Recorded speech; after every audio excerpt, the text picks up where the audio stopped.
ang pagkakaisa ng tatlong persona, ang Ama, Anak, at Espiritu Santo. Tatlong persona sa isang Diyos.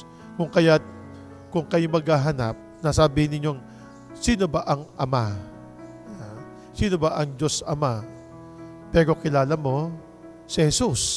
Ang larawan ni Jesus, kahit nga po ang Holy Spirit, ay meron din mong pagsasalarawan. Kapag nakita mo na ang Holy Spirit, nakita mo ang Diyos Anak, nakita mo na rin ang Diyos Ama. Dahil ang Ama, Anak, at Espiritu Santo ay iisa.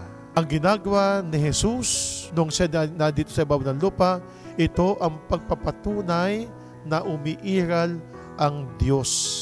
Dahil kung ano mang ibinigay ng Ama sa Anak, ay yung kanyang tinatanggap. Kahit nga po ang tao, di ba? Ang mga nilalang, lahat ng mga nilalang, ibinigay niya sa Anak. At ito'y inaalagaan ng ating Panginoong Hesukristo. Kung anong ginagawa ni Jesus, yun din ang ginagawa ng Ama.